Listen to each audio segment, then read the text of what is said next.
నిన్న వెస్ట్ బెంగాల్ మమతా బెనర్జీ, తమిళనాడుకు సంబంధించినటువంటి స్టాలిన్ చాలా స్పష్టంగా చెప్పారు, ఇది రాష్ట్రాలకు అప్పచెప్పాలి, కేంద్రం దీనిపైన కూడా పెత్తనం చేయడం ఎందుకు, ఏ రాష్ట్రాల్లో ఆ రాష్ట్రాలే మెడికల్ ఎంట్రన్స్ టెస్ట్ పెట్టుకోవడం వల్ల ఎంసెట్లను అంతకుముందు ఇంకేదో పెట్టుకునేవాళ్ళు, ఇప్పుడు నీట్ పెట్టడం వల్ల మా రాష్ట్రాల్లో ఇబ్బందులు జరుగుతున్నాయి అంటే నీట్ పెట్టడం వల్ల లాభం జరిగిందా, నీట్ పెట్టకపోవడం వల్ల జరిగిందా? ఒకటేమో వన్ ఎగ్జామ్ కారణంగా పేరెంట్స్ తల్లిదండ్రుల పైన ఒత్తిడి తగ్గింది. ఒక దగ్గర రాస్తే దేశమంతా నీకు ఎలిజిబిలిటీ ఉంది. ఓకే, అంటే ఈ తెలంగాణలో రాసే విద్యార్థి తెలంగాణలో కాకుండా ఎక్కడైనా జాయిన్ కావచ్చు, ఎక్కడికైనా జాయిన్ కావచ్చు, కోటా ఉంది. ఓకే, నేషనల్ కోటా ఉంది కనుక. ఇంకోటి మనం కూడా ఆలోచించాలి, మన తెలంగాణ, మన గల్లీ, మన ఇది ఇక్కడే ఉన్నాం, కానీ కొందరు పిల్లలు జనాభా ఎక్స్చేంజ్ జరగాలి. ఓకే, తెలంగాణ పిల్లలు బయట కూడా చదవాలి, బయట వాళ్ళు తెలంగాణ చదవాలి, దేశం అనేది అందరికీ అర్థం కావాలి. ఈరోజు కూడా సతీష్ గారు మీరు బాధపడకండి, బయట మీరు ఈ స్వెటర్స్ అమ్ముకునే వాళ్ళు వస్తే వాళ్ళని చూసి మీ పిల్లవాడు కానీ మీరు కానీ వచ్చేసి చైనీస్ వచ్చిందని అంటారు. వాళ్ళు మన భారతీయులని కూడా మన వాళ్ళకి తెలియదు, ఎందుకంటే దేశమే చూడలేదు మనం ఇంతవరకు. ఈ దేశం ఎలా ఉంటుంది, రాజస్థాన్ పోతే ఎలా ఉంటారు, కాశ్మీర్ పోతే ఎట్లా ఉంటారు, అంత దురభిప్రాయం. ఎవరు చిన్న కళ్ళు ఉండి పొట్టిగా ఉంటే వాళ్ళు చైనీస్ అనేటువంటి అభిప్రాయం ఉంటుంది. కనుక ఇండియా ఇంటిగ్రిటీ ఇవన్నీ కూడా ముఖ్యం. కనుక మనము అలాంటి అంటే కోటా పెట్టేసి స్టేట్ కోటా ఇచ్చేసి వాళ్ళని పరీక్ష పెట్టుకోమని చెప్పి నేషనల్ కోటాకు ఒకటి విడిగా ఎగ్జామ్ పెట్టుకొని పెడితే కొంత తగ్గుతుంది. అటువంటిది ఆలోచించవచ్చు, తప్పేం కాదు. డిఎంకే అన్నది కనుక వ్యతిరేకించాలనేది తప్పు, బీజేపీ అన్నది కనుక వ్యతిరేకించాలనేది కూడా తప్పు. పాలిటిక్స్ని కాస్త దయచేసి మీరు పక్కకు పెడితే దేశం యొక్క ఇంటిగ్రిటీ ఇది కూడా చాలా ముఖ్యం. మీరన్న ప్రొఫెసర్లు, మేధావులు ప్రత్యామ్నాయమైనటువంటి సూచనలు చేయడంలో తప్పేం లేదు.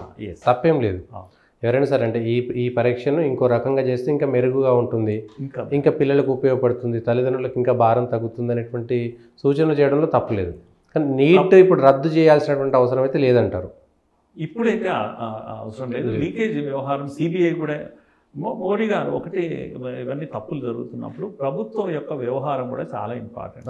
ఎలా బిహేవ్ చేస్తుంది, ఏదైనా దార్శనిక ప్రయత్నం చేస్తుందా, తమ వాళ్ళని ట్రాన్స్పరెన్సీ ఉందా లేదా, తమ వాళ్ళని కాపాడుకునే ప్రయత్నం చేస్తుందా, ఇది మనం చూడాల్సినటువంటి విషయం. కనుక ఈ విషయం బయటికి రాగానే కోర్టుకు వెళ్ళింది, కోర్టుకు జవాబు చెప్తుంది ఒకవైపు, ఇంకోవైపు డీజీని, నేషనల్ టెస్టింగ్ ఏజెన్సీ డీజీని, ఐఏఎస్ అధికారి ఆయనను తొలగించేసి దాంతోపాటు నిపుణుల కమిటీ వేసింది. రాధాకృష్ణన్ లాంటి ఇస్రో చైర్మన్ లాంటి కొద్దిగా రెప్యుటేషన్, గులేరియా అనే ఆయన మనకు కోవిడ్ టైంలో అందరికీ పరిచయం అయిపోయాడు, ఎయిమ్స్ డైరెక్టర్ ఆయన. అలాంటి వాళ్ళు, ఈవెన్ బీజే రావు మన సెంట్రల్ యూనివర్సిటీ హైదరాబాద్, ఇలాంటి నిపుణుల కమిటీ వేసింది. వాళ్ళకు 2 నెలలు టైం ఇచ్చింది, పరిష్కార మార్గం చూపించమన్నది. ఇప్పుడు జరుగుతున్న దాంట్లో ఏమేమి తప్పులు ఉన్నాయి చెప్పింది. సిబిఐ నేరస్తులను పట్టుకునే ప్రయత్నం చేస్తుంది, ఎక్కడెక్కడ ఏం చేశారు. ఇందులో ఈ చిత్తశుద్ధి లోపించింది, మోడీ ప్రభుత్వం దాస్తుంది అని అంటే చర్య తీసుకోవాలి తప్పకుండా. అట్లేం కాదు, ప్రభుత్వం వేగంగా స్పందిస్తుంది, నేరస్తులను పట్టుకునే ప్రయత్నం చేస్తుంది అన్నప్పుడు మీరు వాడి ఉరితిని వీడి ఉరితి అని కాదు, భవిష్యత్తులో ఇలాంటి జరగకుండా ఏం కాదు. నిజంగానే స్పందించిందంటారా మోడీ సర్కారు ఇన్ టైంలో? అంటే ఈ విషయం తెలిసిన ఇన్ టైంలో మోడీ ప్రభుత్వం స్పందించాల్సినంత వేగంగా స్పందించింది వెంటనే. ఇప్పుడు మీరు రిజల్ట్ వచ్చే రోజు అండి ఇది, వీళ్ళు రిజల్ట్ ఇచ్చారు. మనం ప్రభుత్వం కూడా లేదు నిజంగా చెప్పాలంటే, ఆపత్కాల ప్రభుత్వం మాత్రమే ఉంటుంది.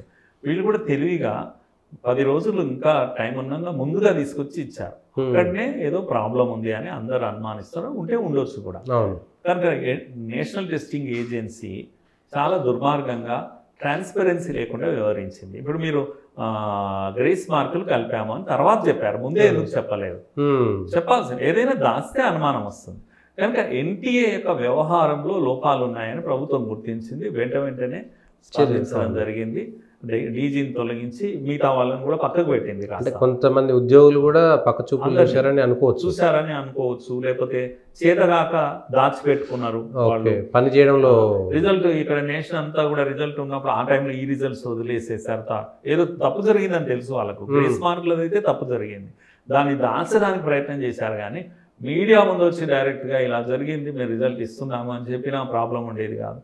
సో ఇలాంటి కొన్ని జరిగాయి. ప్రభుత్వం స్పందించింది, చర్యలు తీసుకుంటుంది బాగా. ఓకే. ఇప్పుడు బీహార్లో ఇంకో విషయం కూడా లీకేజ్ విషయంలో 30 లక్షలు 40 లక్షల మాట వింటున్నాం. అవును. ఇది ఎప్పుడు జరుగుతుందండి? మీరు ఎంత పగడ్బందీగా జరిగినా డూప్లికేట్ పేపర్, బోగస్ పేపర్లు తయారు చేసి అమ్ముకునే వాళ్ళు చాలా మంది ఉన్నారు ఈ దేశంలో. ఓకే, అదే ఒరిజినల్ ఒరిజినల్ కాదు, లీకేజ్ అని అరుస్తూ ఉంటారు. డూప్లికేట్ పేపర్లో అమ్ముకుని అంటాడు, కోట్లు సంపాదిస్తున్నారు. ఎందుకంటే దీనికి డిమాండ్ ఉంది కనుక.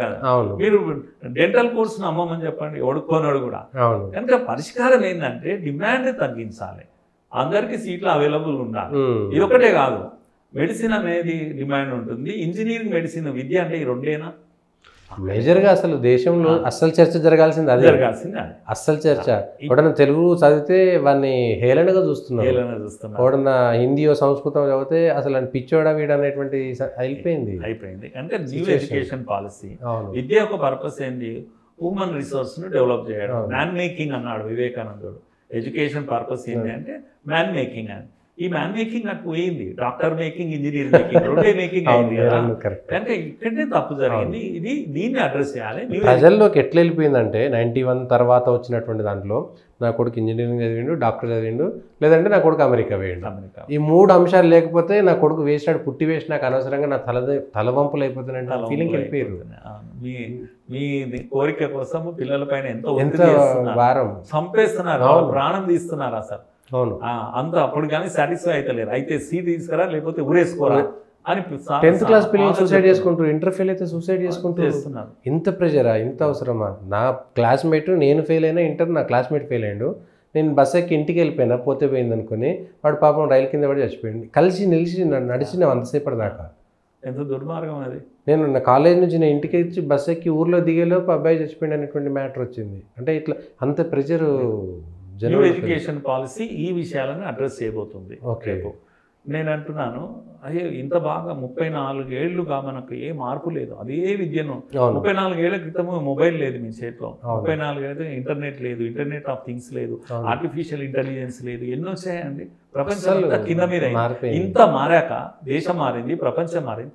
అయినా 30-40 ఏళ్ల నాటి విద్యా విధానాన్ని పట్టుకొని ఊతాం. కానీ మోడీ తెచ్చాడు కనుక దీన్ని మేము వ్యతిరేకించాలి. కర్ణాటక ప్రభుత్వం చేసిన పని అది. ఎన్ఈపీని రానివ్వడం లేదు. ఇక్కడ కేసీఆర్ గారు నో ఎన్ఈపీ, మోడీ ప్రభుత్వం మేము తీసుకోవాలి. మరి నువ్వేం చేస్తావు? నీకు పాలసీ ఉందా? పోనీ ఇదే ఎడ్యుకేషన్ పాలసీని ఇంజనీర్లను, డాక్టర్లను చేసే విద్యను నువ్వు తయారు చేస్తావా? 64 కళలకు ప్రసిద్ధి ఈ దేశం. నాలెడ్జ్ అంటే ఎట్లుంటుందో ప్రపంచానికి మనం చూపించాలి. 64 శాస్త్రాలు, 64 శాస్త్రాలు, కళ. ఈరోజు మీరు భరతనాట్యం అనేది ఒక సబ్జెక్ట్, ఇది ఒక నాలెడ్జ్ అని. మనకు నాలెడ్జ్ లేదు. అదేమో అడక తింటావా? సినిమాలో డాన్స్ పైసలు వసూలు చేస్తావా? అంతే. దేనికి రాదే, కూటికి పనికి రాంది అని అంటారు పేరెంట్స్. భరతనాట్యం పిహెచ్డి దేశంలో లేదు, అమెరికా పోయి చేయాలి. ఇది మన నాలెడ్జ్, ఇండియన్ నాలెడ్జ్ ఒకటి ఉంది అని కూడా ఇప్పుడున్న పిల్లలకు తెలియదు. ఇండియన్ నాలెడ్జ్ సిస్టమ్ ఉంది, జ్ఞాన పరంపర అంటాం. ఇది భారతీయుల జ్ఞాన పరంపర.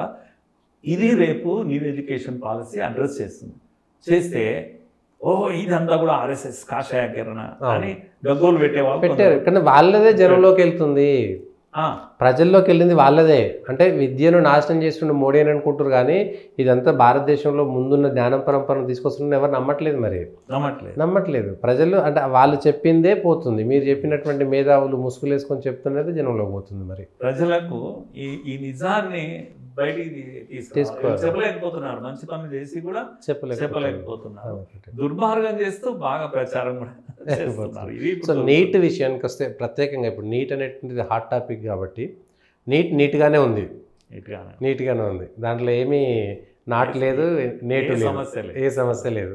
సో నీట్లో మోడీ సర్కార్ చేపట్టినటువంటి చర్యలను నమ్మవచ్చు, సంపూర్ణంగా నమ్మవచ్చు. కేవలం 1000 మంది ఏ పిల్లవాడికి అన్యాయం జరగదు, ఆ విధమైన భరోసా ఉంది.